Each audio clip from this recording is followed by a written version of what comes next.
जिनके रोम रोम में शिव हैं, वही विष पिया करते हैं। जमाना उन्हें क्या जलाएगा, जो श्रृंगार ही अंगार से किया करते हैं। जय शिव शंकर, जय भोलेनाथ। हेलो दोस्तों, मैं हूं सुबोध और आप देख रहे हैं हमारा यूट्यूब चैनल ज्ञान मंथन। आज हम बात करने वाले हैं अमरनाथ के बारे में, बताएंगे अमरनाथ की यात्रा के बारे में, साथ ही साथ आपको अमरनाथ की कथा भी बताएंगे और बताएंगे अमरनाथ के पवित्र शिवलिंग के बारे में भी। तो चलिए शुरू करते हैं। सृष्टि का आधार ब्रह्मा, विष्णु और महेश यानी शिव शंकर को कहा जाता है। ये तीन त्रिदेव ही सृष्टि के आदि, मध्य एवं अंत हैं।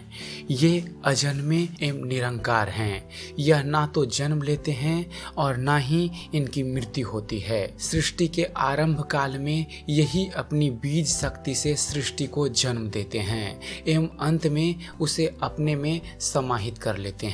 भक्तों की पूजा एवं अर्चना को साकार रूप देने के लिए यह साकार रूप धारण करते हैं। इन्होंने अपनी शक्ति को नारी रूप प्रदान किया है, जिसे उमा, लक्ष्मी एवं सरस्वती के नाम से पूजा जाता है। उमा शिव की पत्नी है, लक्ष्मी विष्णु की और ब्रह्मा की संगिनी देवी सरस्वती हैं।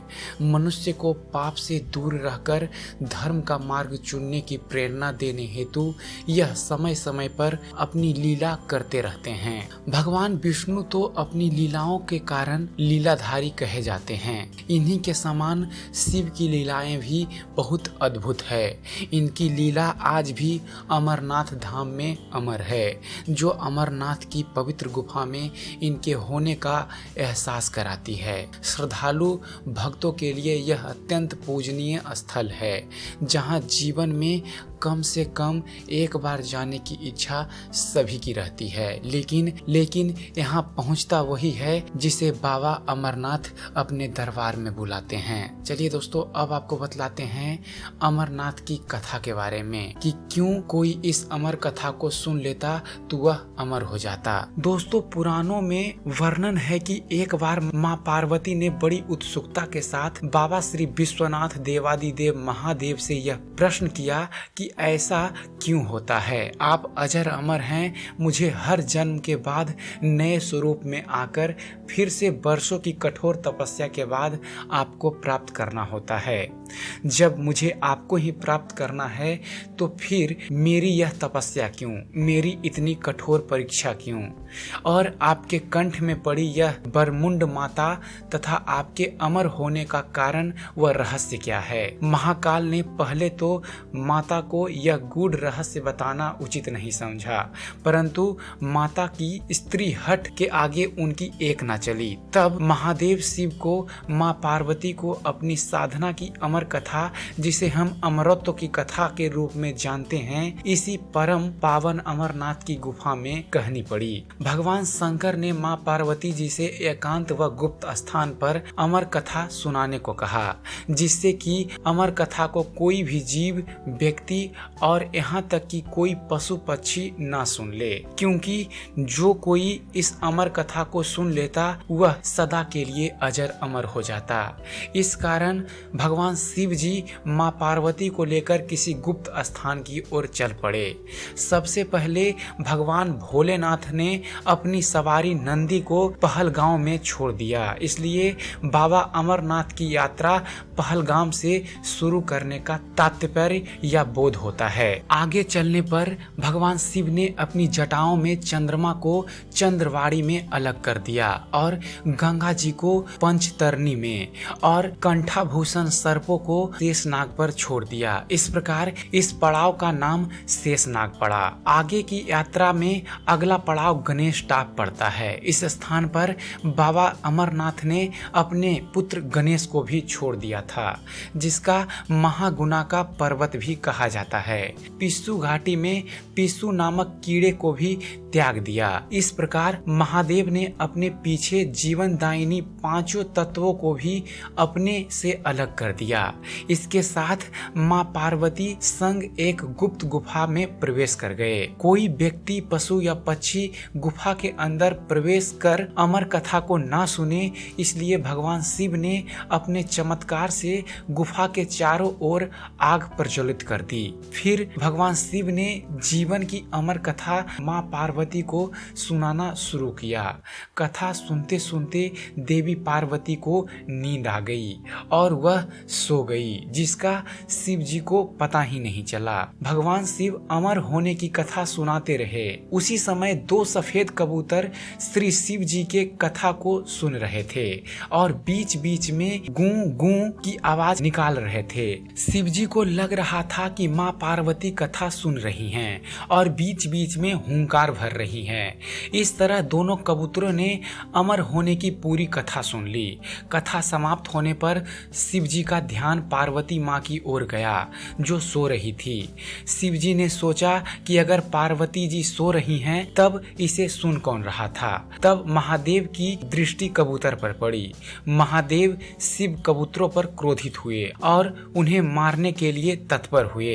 इस पर कबूतरों ने शिव जी से कहा कि प्रभु, हमने आपसे अमर होने की कथा सुनी है। यदि आप हमें मार देंगे तो अमर होने की यह कथा झूठी हो जाएगी। इस पर शिव जी ने कबूतरों को जीवित छोड़ दिया और उन्हें आशीर्वाद दिया कि तुम सदैव इस स्थान पर शिव पार्वती के प्रतीक चिन्ह के रूप में निवास करोगे। अतः यह कबूतर का जोड़ा अजर अमर हो गया। माना जाता है कि आज भी इन दोनों कबूतरों का दर्शन भक्तों को यहाँ प्राप्त होता है। इस तरह से यह गुफा अमर कथा की साक्षी हो गई। वह इसका नाम अमरनाथ गुफा पड़ा, जहाँ गुफा के अंदर भगवान शंकर बर्फ के निर्मित शिवलिंग के रूप में विराजमान हैं।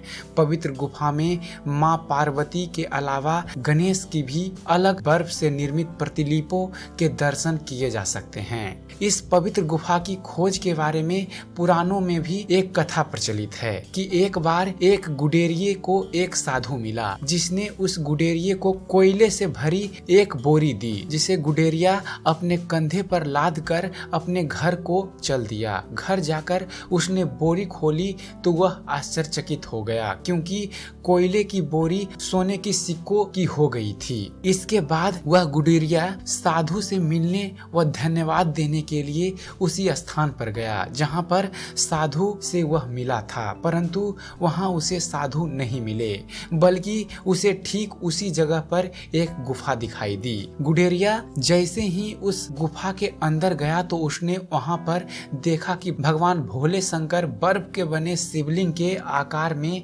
स्थापित थे।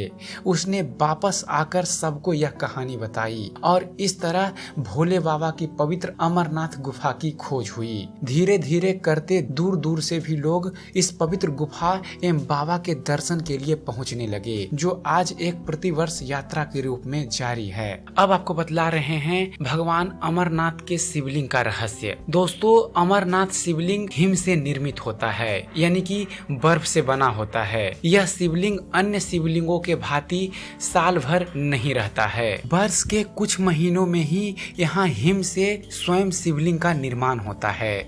स्वयं हिम से निर्मित शिवलिंग होने के कारण ही इन्हें स्वयंभू हिमानी शिवलिंग भी कहा जाता है। आषाढ़ पूर्णिमा से शिवलिंग का निर्माण होना शुरू हो जाता है, जो कि सावन पूर्णिमा के दिन पूर्ण आकार में आ जाता है।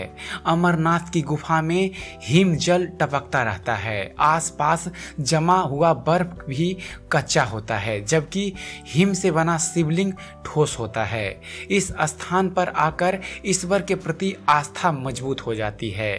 इस तरह शिवलिंग का निर्माण सदियों से होता चला आ रहा है। यह भगवान के भक्तों को यह विश्वास दिलाता है कि उनकी श्रद्धा सच्ची है। ईश्वर है तभी यह संसार है। चलिए आपको थोड़ी सी जानकारी अमरनाथ यात्रा के बारे में भी दे देते हैं। दोस्तों, अमरनाथ धाम श्रीनगर से लगभग 135 किलोमीटर दूर है। यह स्थान समुद्र तल से 13,600 फीट की ऊंचाई पर है। इस स्थान पर ऑक्सीजन की कमी हो जाती है। प्रतिवर्ष अमरनाथ यात्रा के लिए लाखों की संख्या में देश और विदेश से श्रद्धालु आते हैं। यात्रा से पूर्व श्रद्धालु भक्तों को पंजीकरण करवाना होता है। पंजीकरण के लिए भक्तों को कुछ शुल्क जमा करना पड़ता है। सरकार एवं कुछ निजी संस्थानों द्वारा यात्रियों को यात्रा सुविधाएं दी जाती है।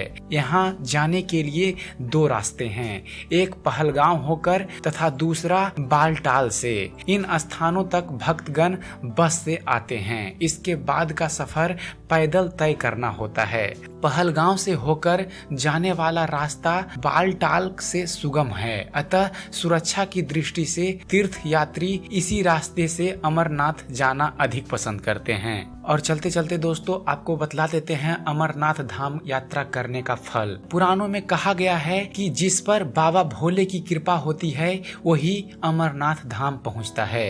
यहाँ पहुंचना ही सबसे बड़ा पुण्य है। जो भक्त बाबा हिमानी का दर्शन करता है उसे इस संसार में सर्व सुख की प्राप्ति होती है। व्यक्ति के कई जन्मों का पाप कटित हो जाते हैं और शरीर त्याग करने के पश्चात उत्तम लोक में स्थान प्राप्त होता है।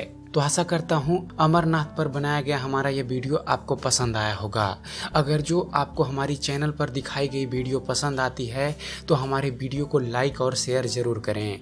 हमारे वीडियो के बारे में कमेंट कीजिए कि आपको यह कैसा लगता है, और साथ ही साथ हमारे चैनल को सब्सक्राइब करना ना भूलें। हमारे चैनल को सब्सक्राइब कीजिए और देखते रहिए, जानते रहिए। धन्यवाद।